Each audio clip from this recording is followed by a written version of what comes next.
Hello friends, welcome to lecture number 4 of unit number 4, normalization.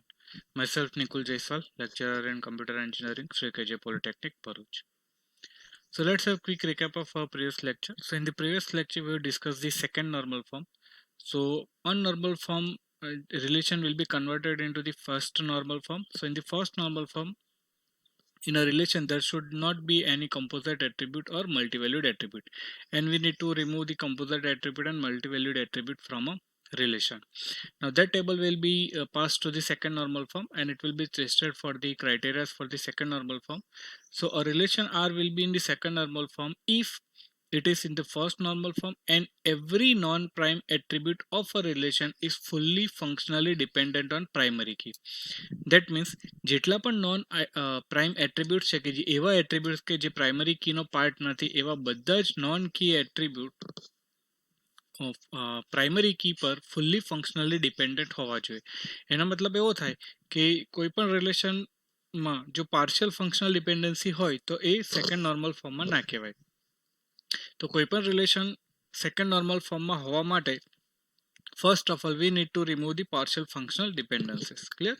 Now after completing the second normal form we will pass that table to testing for the third normal form. In today's lecture we will discuss the third normal form. So today we will start with the transitive and indirect dependency. So we will see what is the transitive or indirect dependency, and after that we will discuss the third normal form with the example. Now let's start with the transitive or indirect dependency.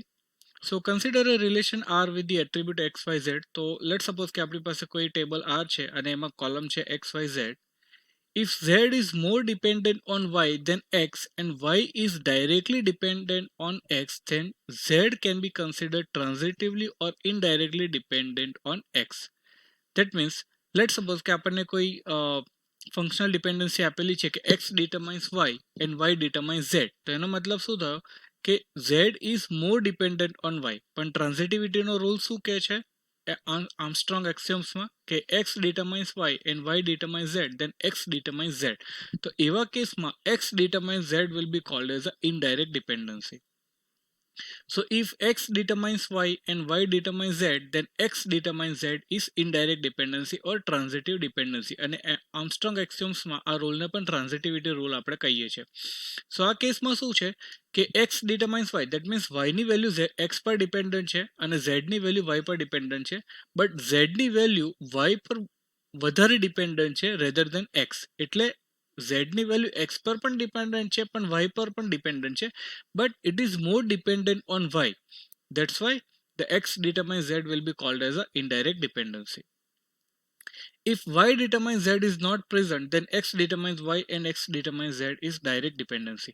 જો Y determines Z આપણને ના આપેલું હોય અને કોઈ functional dependency એવી આપેલી હોય કે X determines Y and X determines Z, then it will be called as a direct dependency. But વચ્ચે જે આપણને આપેલું છે કે Y determines Z, that means Z is more dependent on Y than X. That's why the X determines Z is indirect dependency. Now let's start with the discussion of third normal form. So if any relation schema satisfy the criteria for the second normal form, it is tested again the criteria for the third normal form. તો કોઈ પણ relation જો second normal form ના બધા criteria satisfy કરે તો આપણે એને third normal form માટે test કરવાનું છે. And if relation does not satisfy the criteria, जो सेकंड नॉर्मल फॉर्म ना क्राइटेरिया सेटिस्फाई ना करे तो it is decomposed into separate relation and converted into the relation that satisfy the criteria. So third normal form ना testing में जो એ criteria satisfy ના કરે તો વી વિલ ડીકમ્પોઝ, જે આપણે first normal form and second normal ફોર્મમાં પણ જોયું કે જો ક્રાઇટેરિયા સેટિસ્ફાઈ ના કરે તો આપણે એને એવી રીતે ડીકમ્પોઝ કરીશું કે જે પર્ટિક્યુલર નોર્મલ ફોર્મના ક્રાઇટેરિયા છે that will be satisfied. Else it is passed to the test for the next higher order normal form called Boy's code normal form. જો સેટિસ્ફાઈ થઈ જાય તો આપણે એને નેક્સ્ટ જે નોર્મલ ફોર્મ છે એના માટે આપણે ટેસ્ટ માટે એને મોકલીશું. So the next higher normal form is Boyce Codd normal form. પણ એ આપણા સિલેબસમાં નથી, આપણા સિલેબસમાં ખાલી first normal form, second normal form and third normal form છે. So we will only discuss the first, second and third normal form. Now a relation schema R is in third normal form if it is in second normal form. તો relation schema are third normal ફોર્મમાં ત્યારે જ હોય જ્યારે first of all તે second normal ફોર્મમાં હોય and no any non prime attribute of relation is transitively dependent on primary key. એટલે જ આપણે પહેલા લેક્ચરનું સ્ટાર્ટિંગ કર્યું ત્યારે આપણે ઇનડાયરેક્ટ એન્ડ ટ્રાન્ઝિટિવ ડિપેન્ડન્સી જોઈ. તો થર્ડ નોર્મલ ફોર્મમાં કોઈ પણ રિલેશન ક્યારે હોઈ શકે? તો ફર્સ્ટ રિક્વાયરમેન્ટ છે first of all it should be in second normal form, કે ટેબલ સેકન્ડ નોર્મલ ફોર્મમાં હોવું જોઈએ. And second criteria is no any non prime attribute, એટલે એવા એટ્રીબ્યુટ કે જે પ્રાઇમરી કીનો પાર્ટ નથી of relation is transitively dependent on primary key. એટલે કોઈ પણ non prime attribute primary key પર ટ્રાન્ઝિટિવલી ડિપેન્ડન્ટ ના હોવા જોઈએ, ડાયરેક્ટ ડિપેન્ડન્ટ જ હોવા જોઈએ. જો ટ્રાન્ઝિટિવ ડિપેન્ડન્સી હોય તો આપણે એને એલિમિનેટ એવી રીતે કરીશું કે એના ટેબલને એવી રીતે ડીકમ્પોઝ કરીશું કે ટ્રાન્ઝિટિવ ડિપેન્ડન્સી એલિમિનેટ થઈ જાય. Clear? So like as partial functional dependency, જેવું આપણે સેકન્ડ નોર્મલ ફોર્મમાં પાર્શિયલ ફંક્શનલ ડિપેન્ડન્સી જોયું, એવી જ રીતે transitive dependencies among attribute of a relation also results in data redundancy and create various anomalies. તો જેવી રીતે પાર્શિયલ ફંક્શનલ ડિપેન્ડન્સીસના લીધે ડેટા રિડન્ડન્સી અને એનોમલીઝ ક્રિએટ થાય, એવી જ રીતે ટ્રાન્ઝિટિવ ડિપેન્ડન્સીસના લીધે પણ ડેટા રિડન્ડન્સી એન્ડ એનોમલીઝ ક્રિએટ થાય. So third normal form ensures that the relation does not have any non-prime attribute transitively dependent on primary key. તો થર્ડ નોર્મલ ફોર્મ એવું એન્શ્યોર કરશે કે જે પણ નોન પ્રાઇમ એટ્રીબ્યુટ છે એ કોઈ પણ non prime attribute primary key પર ટ્રાન્ઝિટિવલી ડિપેન્ડન્ટ નહીં હોય, ડાયરેક્ટ ડિપેન્ડન્ટ જ હશે. So in other words, it ensures that all the non-prime attributes of relation directly dependent on the primary key. એટલે જેટલા પણ નોન પ્રાઇમ એટ્રીબ્યુટ છે એ બધા જ non prime attribute primary key પર ડાયરેક્ટલી ડિપેન્ડન્ટ હશે, ઇનડાયરેક્ટલી ડિપેન્ડન્ટ નહીં હોય. That will be ensured by the third normal form. Now this is the example. આ એક્ઝામ્પલ આપણે ડિસ્કસ કરવાનું છે કે અહીંયા એકાઉન્ટ નંબર આપેલું છે, બેલેન્સ છે, બ્રાન્ચ નેમ છે અને બ્રાન્ચનું એડ્રેસ છે. તો અહીંયા એકાઉન્ટ નંબર છે, એના બેલેન્સ આપેલા છે, અને બી નેમ છે દેટ ઇઝ બ્રાન્ચ નેમ, અને બ્રાન્ચનું એડ્રેસ આપેલું છે, અને એકાઉન્ટ નંબર અહીંયા પ્રાઇમરી કી છે. Clear? So consider the given relation. અહીંયા ફંક્શનલ ડિપેન્ડન્સી શું છે કે એકાઉન્ટ નંબર પ્રાઇમરી કી છે, so account number will identify the balance, account number will identify the B name, and account number will identify the B address. Clear? Now in this relation schema also there is another functional dependency, that is b name identify the b address, between the b name and b address. હવે અહીંયા એ number જે account number છે primary key તો છે, પણ આ ટેબલમાં બીજું એક ફંક્શનલ ડિપેન્ડન્સી પણ છે, that is b name will identify the b address. Clear? So this is the other functional dependency that is hold on this table. હવે તમે અહીંયા જોશો તો જે બ્રાન્ચનું એડ્રેસ છે ને એ એકાઉન્ટ નંબર કરતા બ્રાન્ચ નેમ પર વધારે ડિપેન્ડન્ટ છે. ક્લિયર? તમે જોઈ શકો છો કે જે બ્રાન્ચનું એડ્રેસ છે that is more dependent on b name than the account number. Clear? That's why the account number identify b address is a transitive dependency. So moreover b name is a non-prime attribute, અને B name છે એ non prime attribute છે, prime attribute નથી. તો જે બી address છે એ non prime attribute પર વધારે dependent છે દેન ધી પ્રાઇમરી કી. એટલે પ્રાઇમરી કી પર ઓછું ડિપેન્ડન્ટ છે, બટ જે નોન પ્રાઇમ એટ્રીબ્યુટ છે જે બી નેમ એના પર વધારે ડિપેન્ડન્ટ છે. So there is a transitive dependency from account number to B address. તો account number identify the B name and b name identify the b address, એવી dependencies create થાય. That's why the account number identify b address is the transitive dependency or indirect dependency. કેમ?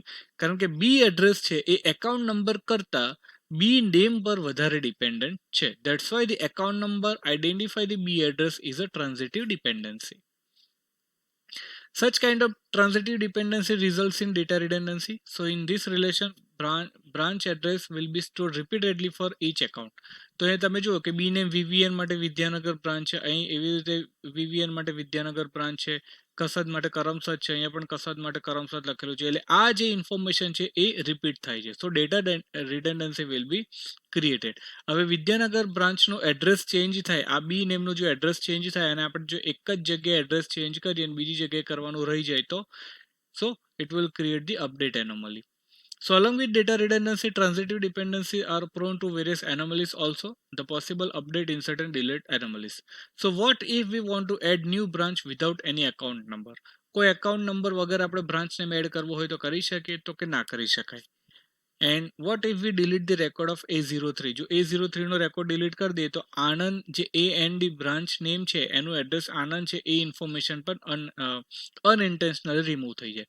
તો update insert and delete ત્રણે ત્રણ એનોમલીઝ અહીંયા present છે. કેમ? કારણ કે આમાં ટ્રાન્ઝિટિવ ડિપેન્ડન્સી છે. જો ટ્રાન્ઝિટિવ ડિપેન્ડન્સીને આપણે એલિમિનેટ કરી દઈએ તો આ એનોમલીઝને પણ આપણે એલિમિનેટ કરી શકીએ. Now let's discuss how to provide the solution for the this problem for the data redundancy and anomalies. તો હવે થર્ડ નોર્મલ ફોર્મમાં આપણે શું જોયું કે આપણે ટ્રાન્ઝિટિવ ડિપેન્ડન્સીસ એલિમિનેટ કરવાની છે. સો we will decompose the relation such that resultant relation do not have any non-prime attribute transitively dependent on primary key. તો હવે જેટલા પણ નોન પ્રાઇમ એટ્રીબ્યુટ છે એ કોઈ પણ ટ્રાન્ઝિટિવલી પ્રાઇમરી કી પર ડિપેન્ડન્ટ ના હોય એવી રીતે આપણે ડીકમ્પોઝ કરવાનું છે. So for this purpose remove the transitively dependent non-prime attribute that violates the third normal form. એટલે આપણે શું કરીશું કે જે transitively dependent non-prime attribute છે that we will remove from the relation and we will place that non-prime attribute into separate relation along with the non-prime attribute due to that which transitive dependency occurs. એટલે જેના લીધે transitive dependency અકર થાય છે એવા non prime એટ્રીબ્યુટને આપણે જે ટ્રાન્ઝિટિવલી dependent attribute છે એમની સાથે મૂકીશું ડીકમ્પોઝ કરીને. So the primary key of the new relation will be this non prime attribute. એટલે જે નોન પ્રાઇમ એટ્રીબ્યુટ એટલે જે ટ્રાન્ઝિટિવલી ડિપેન્ડન્ટ છે અને જેના થ્રુ ડિપેન્ડન્સી ક્રિએટ થાય છે that will be the primary key of the new relation. So in our example, B address is transitively dependent on account number due to the non-prime attribute B name. એ આપણે જોયું કે prime attribute account number છે, non-prime attribute B name છે, but B address is more dependent on the non-prime attribute. So we will remove the B address from the relation. So remove the B address and place it in the separate relation called branch along with the non-prime attribute B name. તો આપણે B name અને B address ને એક અલગ રિલેશનમાં મૂકીશું and B name will be the primary key for that relation. So for relation branch, B name will be a primary key. So this is how we can do the decompose to eliminate the transitive dependency from the relation. So આ આપણો actual relation છે. આ આપણો actual table છે એને આપણે decompose કરીશું. તો account number balance at B name. So account number will determine the balance, account number will determine the B name.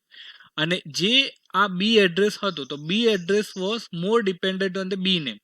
તો આપણે એક અલગ ટેબલ બનાવ્યું એમાં B એડ્રેસ ને કોલમ રાખ્યું અને B name. So B name will be the primary key. કેમ? કારણ કે નોન પ્રાઇમ એટ્રીબ્યુટ છે જેના પર B એડ્રેસ ડિપેન્ડન્ટ છે. So B name will be the primary key for this relation. હવે આપણે એનોમલીસની વાત કરીએ કે લેટ સપોઝ મારે એવું કઈ બ્રાન્ચ એડ કરવી છે જેનું કોઈ એકાઉન્ટ જ નથી તો આપણે આ ટેબલમાં એન્ટર કરી શકીએ. ક્લિયર? હવે જો આપણે A03 ની એન્ટ્રી ડિલીટ કરી દઈએ, રિમૂવ કરી દઈએ તો બ્રાન્ચની ડિટેલ રિમૂવ થશે? તો ના, બ્રાન્ચની કોઈ પણ ડિટેલ રિમૂવ થાય નહીં. તો આવી રીતે જે ટ્રાન્ઝિટિવ ડિપેન્ડન્સીસ છે, ઇનડાયરેક્ટ ડિપેન્ડન્સીસ છે એમને એલિમિનેટ કરીને we can eliminate the anomalies and we can convert the table into the third normal form.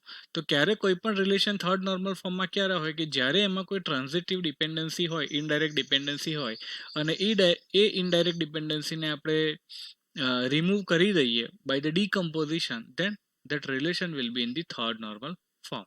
Clear? So this was all about the third normal form. I hope you did understand all the topic that has been discussed in this video lecture. Thank you so much.